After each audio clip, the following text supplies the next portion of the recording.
Thank you. Thank you. Thank you. We'll get back to Christy, but I have to just say this. She just walked off the stage.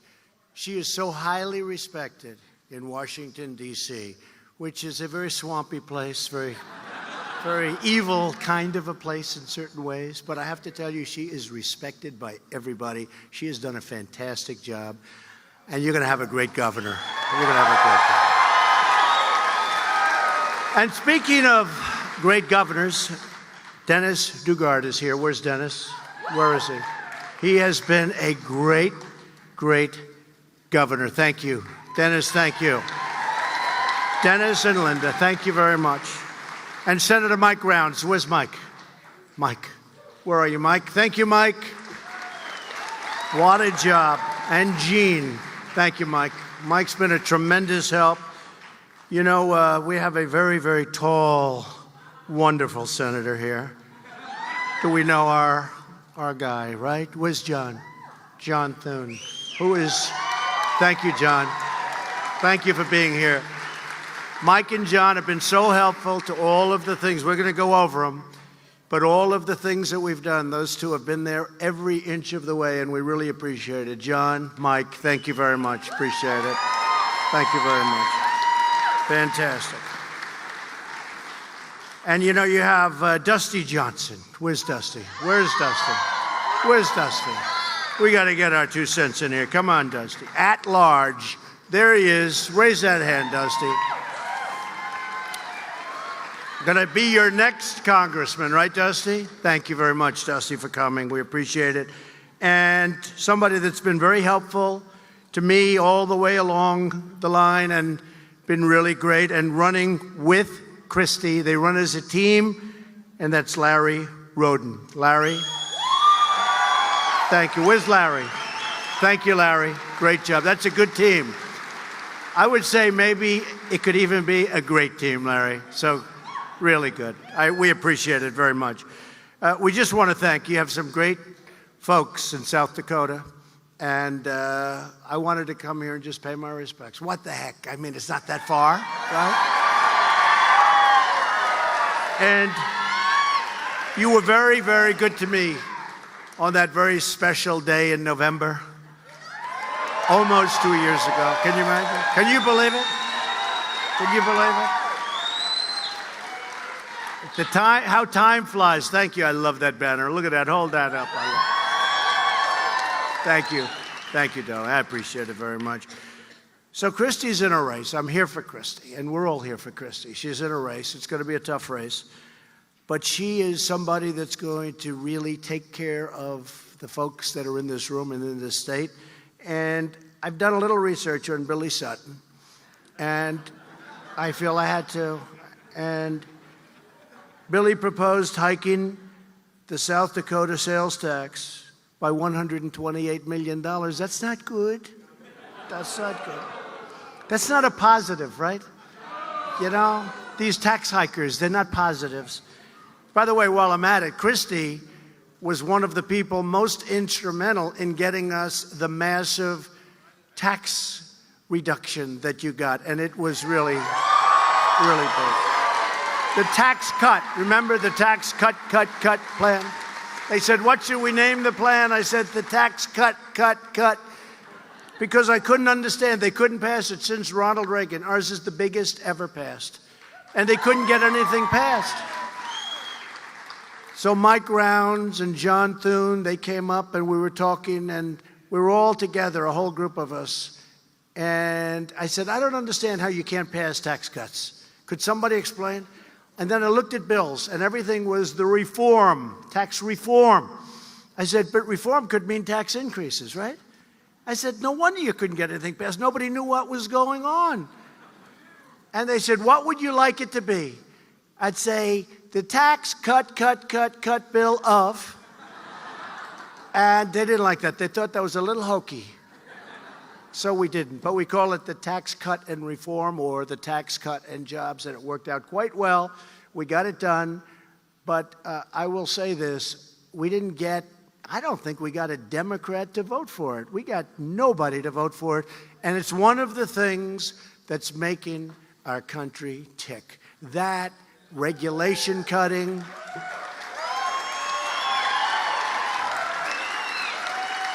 So Billy wants to take the taxpayers and have them pay for health care benefits for illegal aliens. I don't like that. I don't. Somehow that doesn't work. How about this guy in California? He's running for governor of California, and he wants to have open borders so that the whole world can come in. And when they come in, he wants to give them free education, free medical, free health care. He wants to give them free everything. I said, but the whole world is going to go to California, and they're going to be able to walk in and say, I want my health care now. You might have 500, 600, 700 million people. We could double our population in about 2 months of the United States.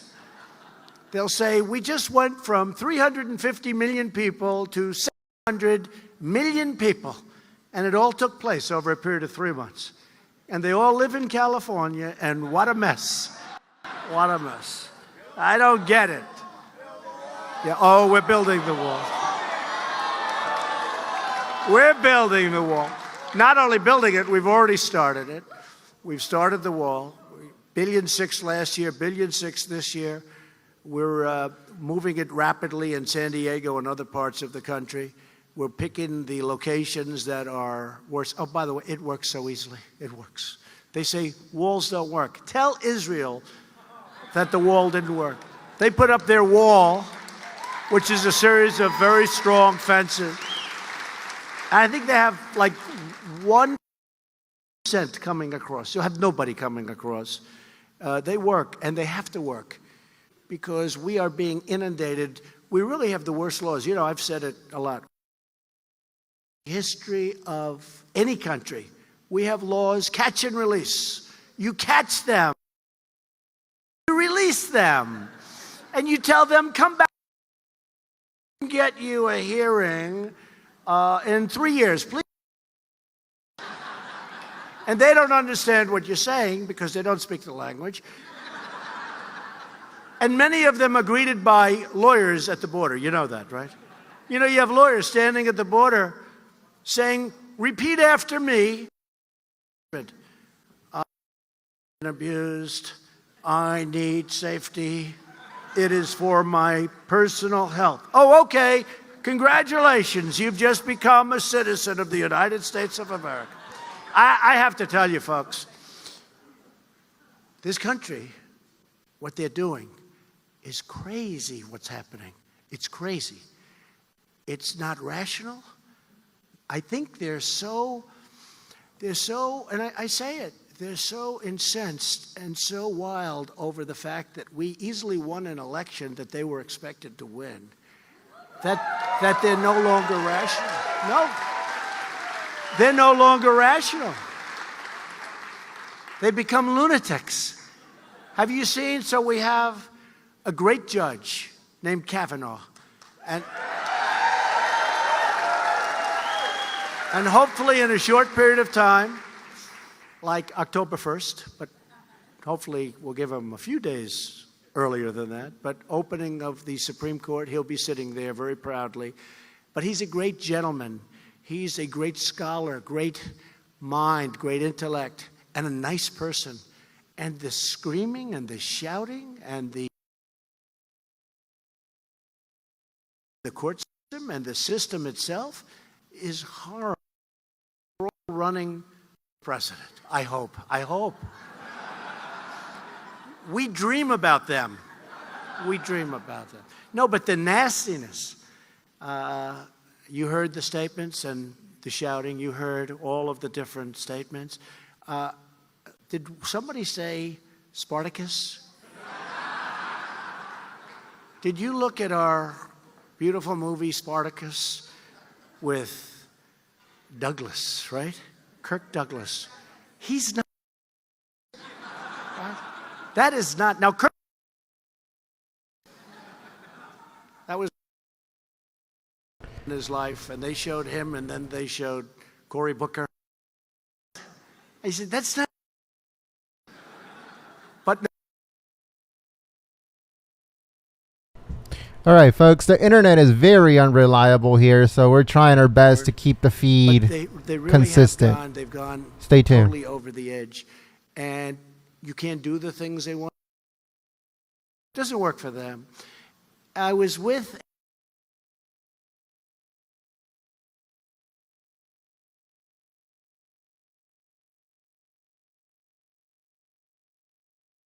John. I could ask this question. I've been asking this question for a long time. We've got a country that's doing unbelievably well. It's the greatest economy in the history of our country.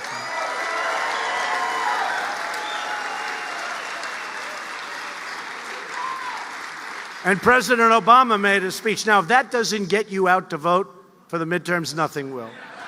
But he made a speech today. They said, what did you think of his speech? I said, well, I did start watching it, but sadly, I fell asleep. That seems to be the quote of the day, by the way, which I sort of figured. But I said, we have the greatest economy in our history.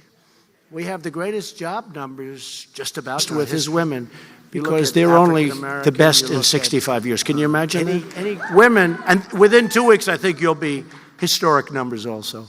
But unemployment is the lowest it's been for many, many decades. And our military is soon going to be stronger than it's ever been. It was depleted. I'm telling you, our military was a mess. We were having fighter jets and planes where the father was a pilot, he had retired, and the son was flying the same plane. And they were buying parts bringing them in from the desert, where they park the old planes. And no more, folks. We have the most beautiful planes on order that you've ever seen. We make, which, by the way, this is the only time the jobs are much less important, but we make all of this equipment. We make the greatest military equipment in the world, greatest fighter jets, the greatest planes generally, greatest rockets and missiles. We make the greatest military equipment in the world. We make missiles that can knock missiles out of the air from thousands of miles away. You figure that one, okay? Just figure that one. And they have a 96%. If you shoot two of them up, which the company likes, but if you shoot two of them up, you have 100%, but that costs you another $5 million. So you try and do it with one. But we have the greatest talent in the world, and it all means jobs. But jobs there, I don't even think about, because we need a strong military, especially in these times. And we're building up every aspect of our military, including our nuclear arsenals. I hate to do it, but we have to be stronger than anybody. I hate to do it, but you see what's going on in the world. And by the way, we had some very, very strong news from North Korea. It started off under President Obama very bad, and under President Bush, and under many presidents. But it started off very, very bad. And at the end of President Obama's term, he said that's the single biggest problem that our country has. And I was going to ask, did anybody speak to him? But we could have very easily have gone to war. And then it came to me, and they thought my rhetoric was far too tough, the fake news media. They said, remember, they said, he's going to start a nuclear war. He's going to start. Why is he saying these things? I won't even use what I'm saying, because now I get along with him, so I don't want to bring up the statements. I did ask him, did you ever hear of Elton John? He said, no. But he said no. But we got along really well. But it was very interesting. So they said his rhetoric is too tough. These people, the fakers, like these guys that write books and they put phony quotes out all over totally phony quotes. I mean, totally like fraudulent books. They're like fraudulent books. And then we're supposed to take it because we have lousy libel laws. Hey, Mike and John, could you do me a favor? Create some libel laws that when people say stuff bad about you, you can sue them, and if you're right, you win. Would you please do that? Wouldn't that be nice? Then you'd see books that would be really like, hey, Trump has done a great job. But we actually have a lot of good books. But when I was very tough on him, they said, he's going to create war. Well, just the opposite happened. Just the opposite happened. And then when I was with Putin, they said, Trump was too nice. He was too nice. It was terrible. So one, I was too tough. It's terrible. I'll cause war. The other one, I'm too nice. I'm too nice. I was nice. It's the first time I've ever been called too nice. It's incredible. My Putin meeting was one of the best meetings I've had. It was a tremendous success. But they made it sound like it wasn't. What the hell do they know? We talked about, seriously. Right? Seriously. But it was a great success. It was a tremendous thing. We talked about the safety of Israel. We talked about Ukraine. We talked about Syria. We talked about a lot of things. And it was a very, very productive meeting. And, but you come home and you say, gee, when I walked off the stage, everyone said, that was a great, great meeting, great press conference. Like 2 hours later, they said, the press didn't like it. I said, tell me about it. Now, if I was tough, they wanted me to get into a boxing match. They wanted me to do things that would have been so bad. And you know what? They wouldn't have liked that either. They would have said, that was terrible, his performance. So we have to understand where we are. We have a great country. We have done better than we've ever done before. And I did ask, I said, tell me, why would, a lot, not as many as this thinking, but a lot, why would they be so angry that our country's strong again, that our economy is the best it's ever been? So many things are happening. It's been so good. Crime is way down, other than when you have a mayor like you have in Chicago. No, it's just bad policy. It's not. Somebody could go in. Rudy Giuliani, in all fairness, we had a big problem in New York. He came in, he was mayor, he knocked the hell out of it, and he did a great job. And it became it went from one of the most unsafe to one of the safest cities. Rudy Giuliani. He was a great mayor. I mean, Rudy came in, and he was tough as hell, and he stopped it. It went from one of the most unsafe cities to the safest large city in the country, in the world. It's incredible what happened. You could do the same thing in Chicago very easily if you have the right person. You need the right person. But I said, why is it that they wouldn't be happy? Don't they like success? And this young person said, actually, sir, they don't care about success. They really don't. They just want to sort of win. You're taking what they had away from them. But we have to take it away. Because you look at these horrible trade deals that we had, where they were taking our jobs, taking our companies, taking our factories. We were closing up all over the country. And now we have tough, strong, smartly negotiated trade deals. We have the deal with Korea coming. That was the one where the deal was taken off my desk. Another phony story. A deal, I would fire a person so fast if he ever touches my desk. That's the Resolute desk. Some guy's going to take a deal off my desk. He took the South Korea trade deal off my desk, right? Oh, give me a break. In the meantime, we're signing that deal in 2 weeks. We're waiting to sign it probably at the United Nations, and it's a great deal.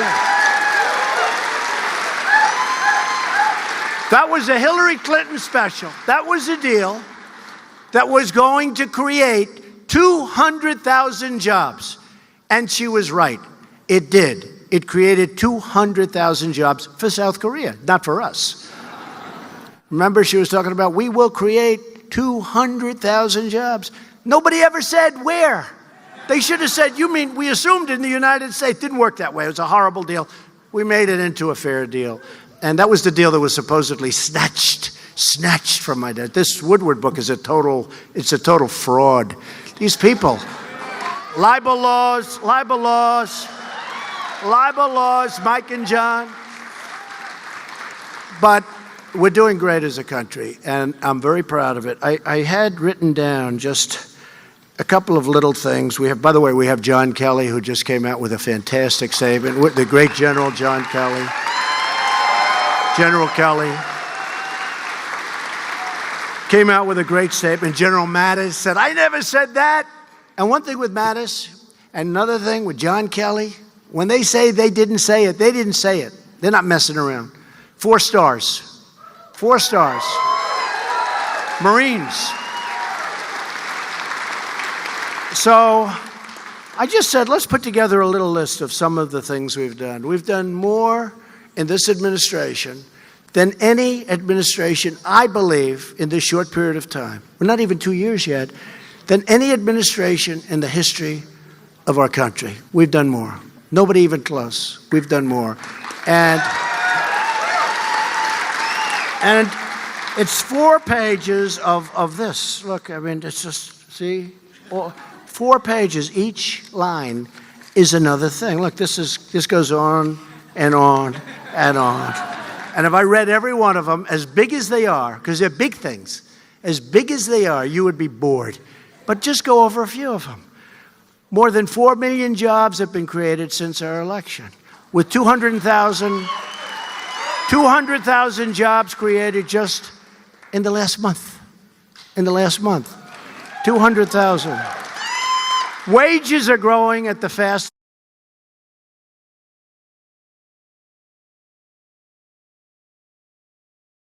Wages are growing at the fastest pace in many years. And you know, it's about time. Because maybe not so much for the people in this room, but people were working 2 and 3 jobs and they were making less money than they were making 20 years ago. That's a statistical fact.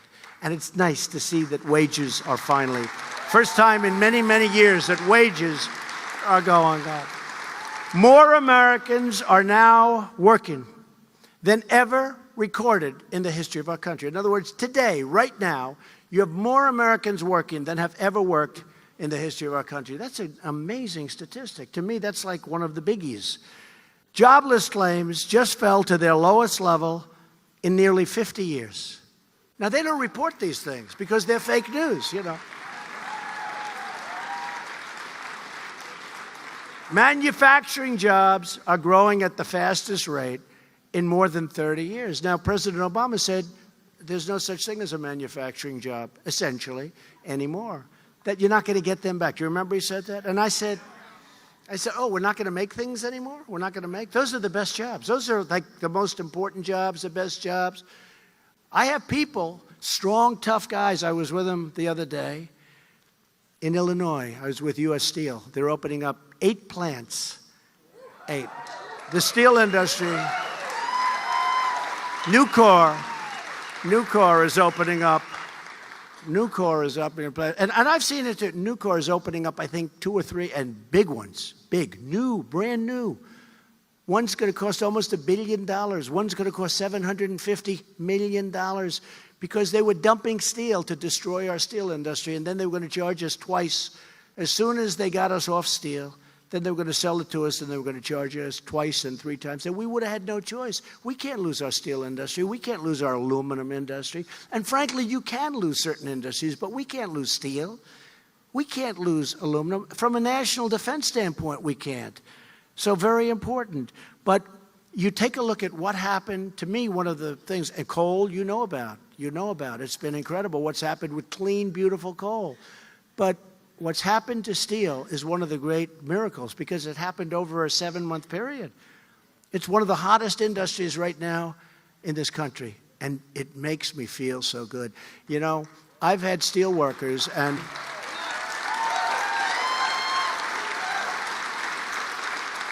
I mean, I had a couple of things happen. Steel workers came up to me, and they were crying. I mean, there were like 8 or 9 of them, and only one wasn't. And I said, "What's your problem?" And I don't cry. I don't cry, sir. But almost all of them were crying, and they were thanking me at the opening of one of the big plants for United States Steel. And used to be one of the greatest companies in the world. Used to be like the biggest company, I think, in the world 50, 60 years ago. But they are now back, and they're doing great, and they're so happy, and they're so proud. But these guys, they were crying. But when I just left a place called North Dakota. Do you all like North Dakota? What? I do. You like it, right? You have Kevin Cramer running for the Senate. He's doing great. But I just left, and I did something similar, and I walked in, and you know, it was very interesting. A man greeted me at the door, but it happened so much. And he was a strong, tough guy, and he was crying. And he said, "Mr. President, thank you for saving America. You have saved America." And he was crying.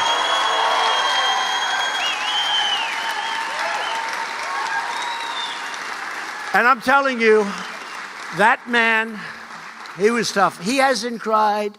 I don't think he even cried when he was a baby. That's how tough.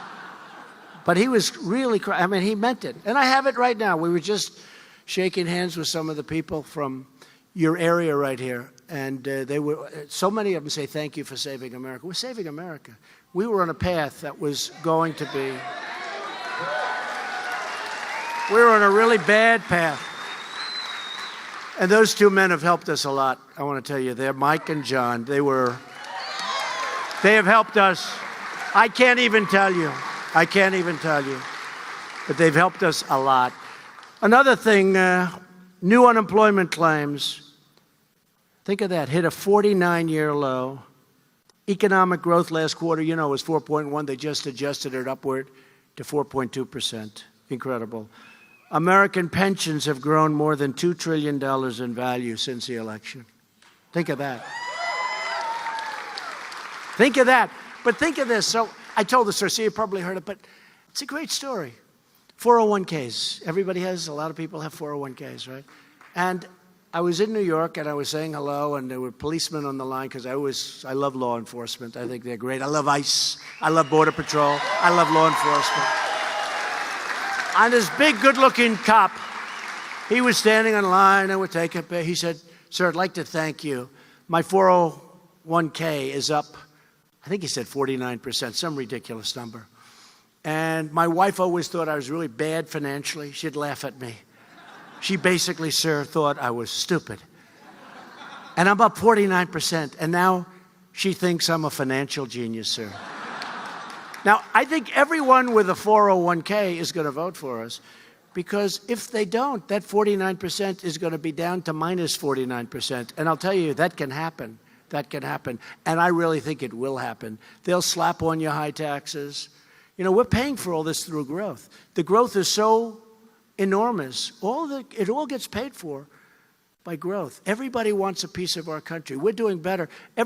Practically every time a foreign leader comes in to see me, whether it's Abe of Japan, whether it's Modi of India, I've become friends with all of them. Some of them are tough relationships because they've really been taking advantage of our country for many, many decades. But I'm friendly. They respect me. I respect them. They're respecting our country again. Our country is no longer being laughed at, folks. Our country is respected again. Our country is respected again. And every one of them,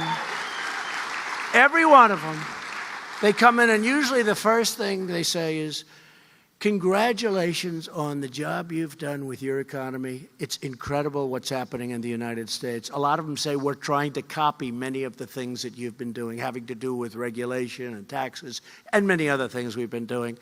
But they're all saying congratulations. And people are pouring in. Investors are coming in.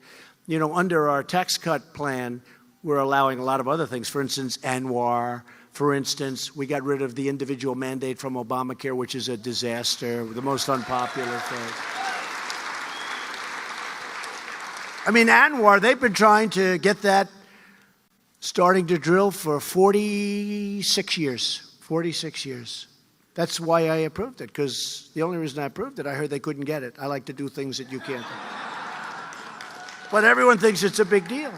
Everyone thinks it's a big deal, but it's incredible what we've done, and we want to keep it going. Just a few more things. African-American unemployment, you know all about that. Asian-American, this is point after point. Youth unemployment, big thing. It's just recently hit the best level in a half a century. Think of that.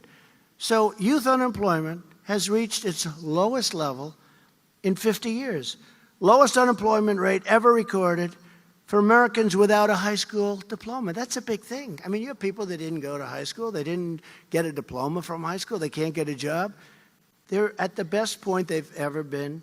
Veterans unemployment is doing better than it has in many, many years. Almost 3.9 million Americans have been lifted off food stamps since the election. 3.9 million.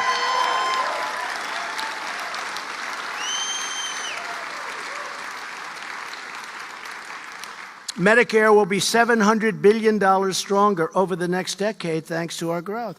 And I will tell you that Billy Sutton and people like Billy Sutton, Democrats with the very strong liberal leaning, they're going to destroy your Medicare and they're going to destroy your Social Security. I'm leaving your it's going to be left alone. Your Social Security will be left alone. We're not touching your social. We're just going to make it stronger. We're going to make the country stronger.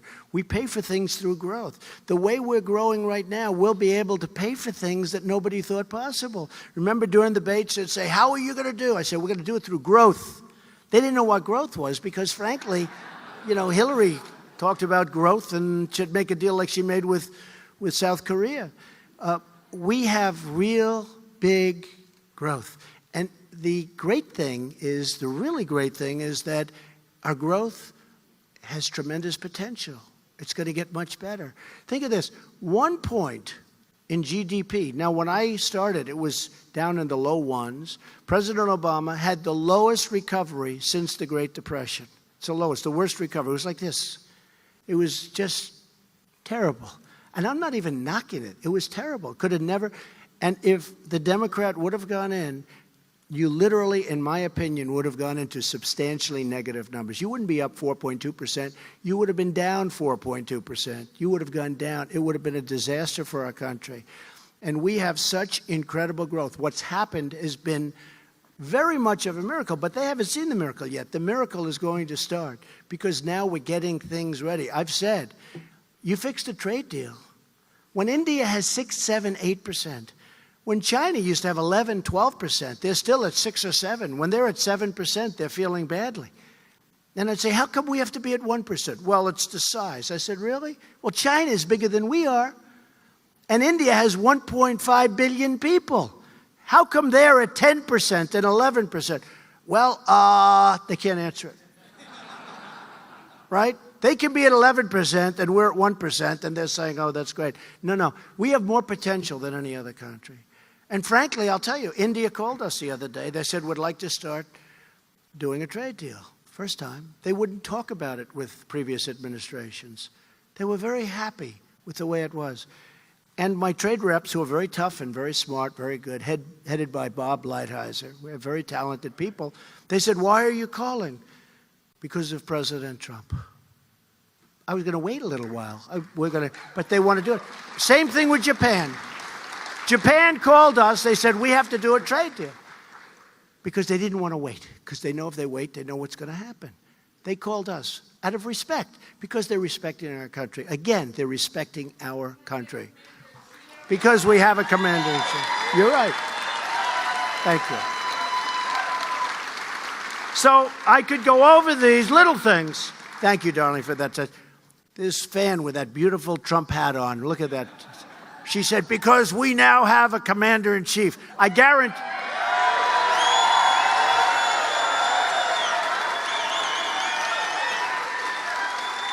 guarantee you, she voted for Trump, and he voted for Trump. I think everybody here voted for Trump.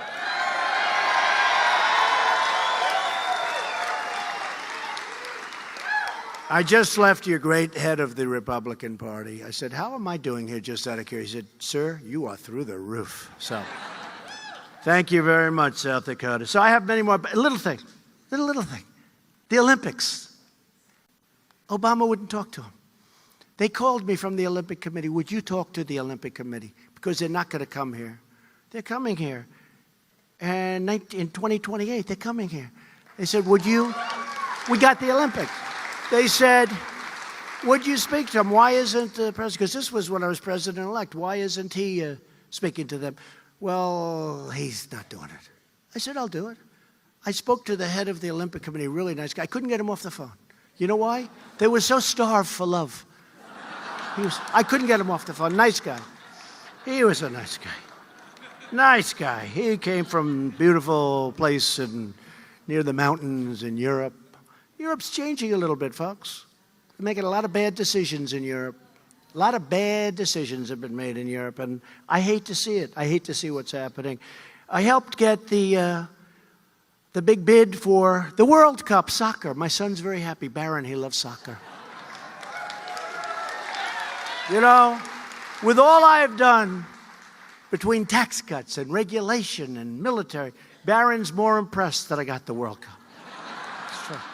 So I could go over these just one after another, but we are doing great as a country.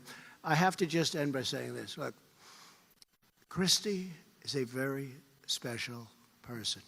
She's extraordinary. I dealt with her. She's tough.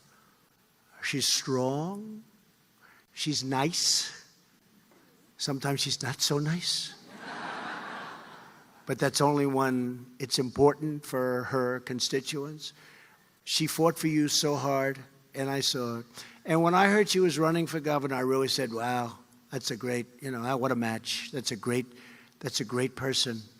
She wins, they're going to have somebody that's very special. So that's why I'm here.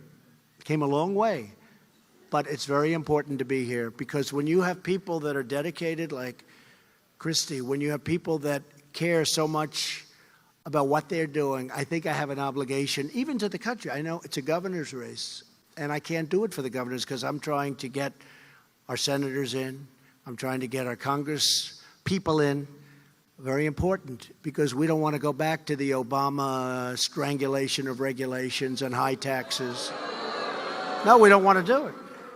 So I can't do this for the governors for the most part, but it's still, so important. So I felt that I would come here and I would let you know that I fully support Kristi Noem.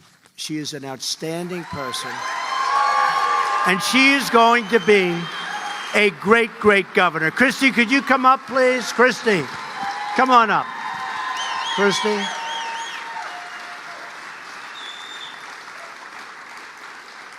Thank you, Kristi. I'm not doing this for every governor. Thank you, darling. Thank you for having me. Take care of yourself. Good This luck. guy over here.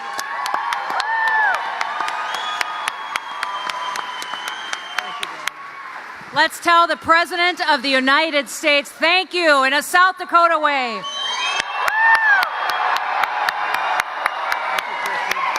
Make America great again. Thank you. Thank you, Mr. President.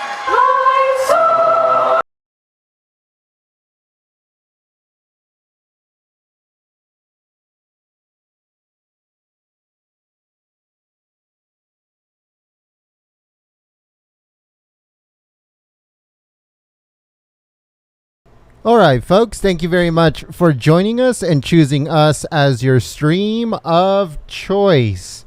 It looked like the speech of the president was going to keep going, but it's not. He's basically gone. He needs to go back, and he has another, I think it's like a round table with supporters, but it's behind doors, so there's no cameras allowed.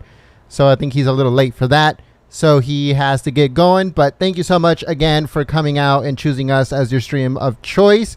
Thank you so much to everyone that helped us on Super Chat and also on PayPal. Thank you so much for all of your support. All of that, all of those donations, all of that sponsorship and stuff like that from you folks gets us to the next Trump rally, gets us out to, covering more events of the president. And Politicon is coming soon, too, so we're getting press credentials for that, hopefully. And that's coming in the future, too. There's a bunch of Trump rallies coming up, folks. There's one on the 13th and the 14th, back-to-back this coming week. So make sure you guys stay tuned here at Golden State Times. If you guys are new to the channel, make sure you subscribe. You click the notification bell. That way you get a heads up when we go live or we upload any videos or we have breaking news. There's a bunch of stuff happening today, folks. There's a bunch of news stories, so we're going to shut this down and we're going to be uploading some videos later on today. Also, check out our website, goldenstatetimes.com. If you would like to help us, you can do so on PayPal at paypal.me/GST live. That helps us get to the next rally. So thank you so much in advance. We hope to see you guys here next time. My name is Jen. I'm from Golden State Times. Thank you to the moderators. Thank you to everyone that shared the stream on social media, and I'll see you soon. Peace.